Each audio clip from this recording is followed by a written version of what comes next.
Hello everyone, simply studies চ্যানেলের পক্ষ থেকে তোমাদের সকলকে জানাই স্বাগত। আজকের ক্লাসে আমরা আলোচনা করব ভূমিরূপের একদম লাস্ট ভাগ সমভূমি সম্পর্কে। আচ্ছা, একটা কথা বলো তো, তোমরা যারা কলকাতা বা তার পাশাপাশি জেলাগুলিতে বসবাস করো, বলো তো তোমরা তোমাদের চারিপাশে কেমন ধরনের ভূমিরূপ দেখতে পাও? আমরা যে দুটো ভূমিরূপে অলরেডি পড়ে এসেছি, অর্থাৎ পর্বত আর মালভূমি, এই দুটো নিশ্চয়ই দেখতে পাও না কি, তাই তো? বরং তোমরা দেখতে পাও যে বহু দূর বিস্তৃত সমতল ভূমি, যেটা কিন্তু কোথাও উঁচু নিচু বা ঢেউ খেলানো হয় না। আর এই ধরনের ভূমিরূপকেই বলা হয় সমভূমি। সমভূমি কথাটা সাধারণ অর্থ দেখেই বুঝতে পারছো যে এটা একটা সমতল ভূমি, যা উঁচু নিচু হয় না, কিংবা অন্য কথায় বললে যার ভূমির ঢাল কিন্তু খুবই কম। কিন্তু আমাদের তো শুধু এটুকু জানলে হবে না, একটু মনে করে দেখো তো, ভূমিরূপের ক্ষেত্রে সবচেয়ে ইম্পর্টেন্ট এলিমেন্ট হিসেবে আমরা কি পড়েছিলাম? আমরা পড়েছিলাম উচ্চতা। তাহলে এই সমভূমি সমুদ্র সমতল থেকে কত মিটার উঁচুতে অবস্থান করছে সেটাও কিন্তু আমাদের জানতে হবে। সবসময় মনে রাখবে যে সমুদ্র সমতল থেকে সমভূমির গড় উচ্চতা কিন্তু 300 মিটারেরও কম হয়। তাহলে ভূগোলের ভাষায় সমভূমির সংজ্ঞা হিসেবে আমরা কি লিখতে পারি? তাহলে আমরা লিখতে পারি, সমুদ্রপৃষ্ঠ থেকে 300 মিটারের কম উচ্চতায় অবস্থিত হয়, বহুদূর বিস্তৃত, মৃদু ঢালযুক্ত হয়, প্রায় সমতল ভূমিভাগকেই কিন্তু সমভূমি বলে। যদি পৃথিবীর মোট স্থলভাগের সাপেক্ষে আমরা বিচার করি, সেক্ষেত্রে দেখব যে পৃথিবীর মোট স্থলভাগের 53% স্থলভাগ কিন্তু সমভূমিরই অন্তর্গত। এটা কিন্তু মনে রাখবে, কত পার্সেন্ট? 53% স্থলভাগ কিন্তু সমভূমির অন্তর্গত। পৃথিবীর প্রায় প্রত্যেকটা মহাদেশেই বিস্তীর্ণ সমভূমি কিন্তু দেখতে পাওয়া যায়। এর মধ্যে উল্লেখযোগ্য হলো এশিয়ার গাঙ্গেয় সমভূমি, এছাড়াও আফ্রিকার নীল নদের সমভূমি, উত্তর আমেরিকার প্রেইরি সমভূমি এবং দক্ষিণ আমেরিকার পম্পাস সমভূমিও অঞ্চল প্রভৃতি। বোঝা গেল? দেখো পাশের ছবিটা লক্ষ্য করো, তাহলে বুঝতে পারবে যে সমভূমি ঠিক কী রকম হয়, কতটা মৃদু ঢালযুক্ত হয়, কতটা সমতল হয়। দেখো এই ছবিটা দেখো, তাহলে কিন্তু বুঝতে পারবে।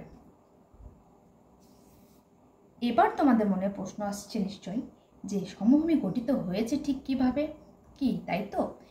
এক্ষেত্রে সবসময় একটা কথা মনে রাখবে যে এই সমভূমি গঠিত হওয়ার ক্ষেত্রে কিন্তু মেনলি 3টে ফ্যাক্টর কাজ করে। কি কি? ভূ আলোড়ন, বিভিন্ন প্রাকৃতিক শক্তির মাধ্যমে ক্ষয় কাজ এবং বিভিন্ন ক্ষয়জাত পদার্থগুলির সঞ্চয়।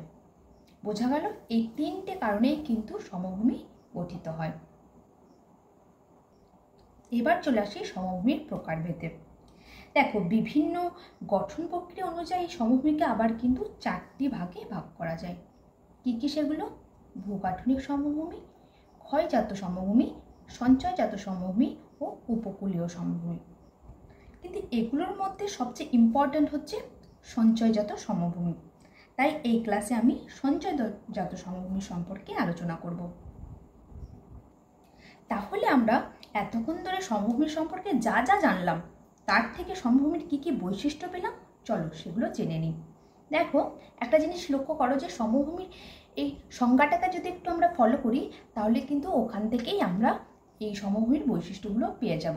দেখো, প্রথমেই কি আছে, যে সমুদ্র সমতল থেকে গড় উচ্চতা 300 মিটারেরও কম হয়, যেটা আমি শুরুতেই বলেছিলাম এবং সংজ্ঞাতেও বলেছি। আর কি কি হয়? এই সমভূমি সাধারণত কিন্তু বিস্তীর্ণ অঞ্চল জুড়ে অবস্থান করে। আর কি হয়? সমভূমি মৃদু ঢালযুক্ত হয়, প্রায় সমতল প্রকৃতির হয়। আর কি হয়? যে সমভূমি প্রধানত ভূ আলোড়ন, প্রাকৃতিক শক্তির মাধ্যমে ক্ষয় এবং সঞ্চয় কার্যের ফলে গঠিত হয়। বোঝা গেল? তাহলে আমরা সমভূমির বৈশিষ্ট্যগুলি কি কি সেগুলো জেনে ফেললাম। এবার আমরা আলোচনা করব সঞ্চয়জাত সমভূমির সম্পর্কে। দেখো, সঞ্চয়জাত সমভূমি কাকে বলে সেটা তোমরা নামটা থেকেই হয়তো কিছুটা বুঝতে পারছো, কি তাই তো? দেখো, বিভিন্ন প্রাকৃতিক শক্তি যেমন নদী, বায়ু, হিমবাহ প্রভৃতি সঞ্চয় কার্যের ফলে কি কার্যের ফলে? সঞ্চয় কার্যের ফলে যে সমভূমি গঠিত হয় তাকেই কিন্তু সঞ্চয়জাত সমভূমি বলা হয়। আর এই সঞ্চয়জাত সমভূমিকে আবার প্রধানত 3টি ভাগে ভাগ করা যায়। কি কি সেগুলো? হলো পলিগঠিত সমভূমি, লাভা সমভূমি আর লোয়েস সমভূমি। চলো প্রথমেই জেনে নিই পলিগঠিত সমভূমির সম্পর্কে। আমরা কি জানি যে নদী তার উচ্চ গতিতে ক্ষয় কাজ করার মাধ্যমে নুড়ি, বালি, পলি ইত্যাদি নানা পদার্থ কিন্তু দীর্ঘ পথ ধরে বয়ে নিয়ে আসে, কি তাই তো? তারপর কি হয়? তারপর সেই নদী যখন ঊর্ধ্বগতি কিংবা নিম্ন গতিতে এসে পড়ে তখন তার বহন ক্ষমতা কি হয়? তখন তার বহন ক্ষমতা কিন্তু কমে যায়। আর এইসব পদার্থগুলো নদীর দুপাশে কিংবা মোহনায় সঞ্চিত হয়, যার ফলে কি হয় যে বছরের পর বছর ধরে কিন্তু এই সব পলি সঞ্চিত হয়ে নিচু জায়গাগুলো ভরাট হয়ে যায় এবং একটা সমভূমি গঠন করে। তাহলে আমরা কি বুঝলাম? যে নদীবাহিত পলি, বালি, কাদা, নুড়ি, কাঁকড় ইত্যাদি পদার্থ সমূহ নদীর পার্শ্ববর্তী অঞ্চলে সঞ্চিত হয়ে যে বিস্তীর্ণ সমভূমি গড়ে তোলে তাকেই কিন্তু পলিগঠিত সমভূমি বলে। যেমন হচ্ছে ভারতের উত্তর দিকে বিশাল সমভূমি, কি সিন্ধু, গঙ্গা ও ব্রহ্মপুত্র নদের পলি দ্বারা গঠিত।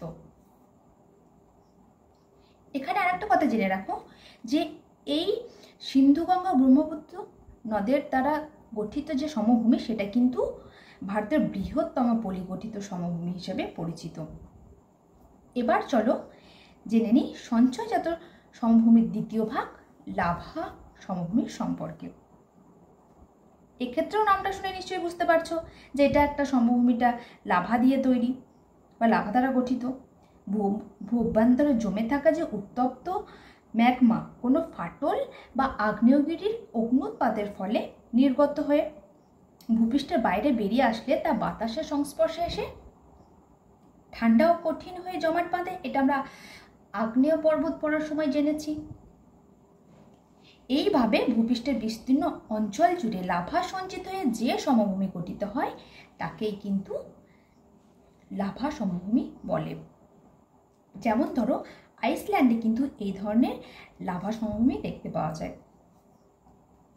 এছাড়াও ডেকান ট্র্যাপও হলো একটা লাভা সমভূমি। এছাড়াও ভারতের দাক্ষিণাত্য মালভূমির উত্তরে থাকা মালভ সমভূমিও কিন্তু একটি লাভা গঠিত সমভূমির উদাহরণ। এগুলো কিন্তু মনে রাখবে। এরপরে আমরা জানবো লোয়েস সমভূমির সম্পর্কে। এই লোয়েস সমভূমি কথাটা তোমাদের কাছে হয়তো একেবারেই নতুন, তাই মনে হচ্ছে না? নতুন মনে হচ্ছে না যে প্রথম শুনলাম? এই লোয়েস কথাটার অর্থ কি জানো? এই লোয়েস কথাটার অর্থ হলো সূক্ষ্ম পলিকণা। কি? সূক্ষ্ম পলিকণা। আর এই সমভূমি কিভাবে গঠিত হয়েছে তা জানতে গেলে আমাদের যেতে হবে কোথায়? আমাদের যেতে হবে মরুভূমিতে, যেখানে চারিদিকে রয়েছে শুধু বালি আর বালি। তোমরা কি জানো এই মরুভূমি অঞ্চলের বালিতে কি কি থাকে? সেখানে থাকে কোয়ার্টাজ, ডলোমাইট ইত্যাদি খনিজ পদার্থ সমৃদ্ধ শিথিল ও সূক্ষ্ম পলিকণা থাকে। আর এই মরুভূমি অঞ্চলে কোনো বড় গাছপালা না থাকায় বায়ু কিন্তু সেখানে বাধাহীনভাবে প্রবল বেগে প্রবাহিত হয়। এর ফলে কি হয় বলো তো? এর ফলে বায়ু প্রবাহের মাধ্যমে খুব সহজেই কিন্তু পলি অনেক দূর পর্যন্ত উড়ে যায়। তারপর কি হয়? তারপর সেখানে সঞ্চিত হয়ে লোয়েস সমভূমি গঠন করে। এই যেমন ধরো মধ্য এশিয়ার গোবি মরুভূমি থেকে হাজার হাজার বছর ধরে সূক্ষ্ম পলিকণা বায়ুর মাধ্যমে উড়ে গিয়ে সুদূর চীনের হোয়াংহো অববাহিকায় একটা বিস্তীর্ণ লোয়েস সমভূমি গঠিত হয়েছে। বোঝা গেল লোয়েস সমভূমি সম্পর্কে? তাহলে আজকে ক্লাসে আমরা কি কি জানলাম? যে সমভূমি কাকে বলে, সমভূমি কি কি ভাবে গঠিত হয়, সমভূমির শ্রেণীবিভাগ, সমভূমির বৈশিষ্ট্য ও সঞ্চয়জাত সমভূমির সম্পর্কে। তবে আজকের ক্লাস এইটুকুই। ক্লাসটি ভালো লাগলে অবশ্যই একটা লাইক করো, কমেন্টস করো, সবার সাথে শেয়ার করো, আর এই চ্যানেলের প্রথম হয়ে থাকলে চ্যানেলটি সাবস্ক্রাইব করে পাশে থেকো। তো দেখা হচ্ছে পরের ক্লাসে।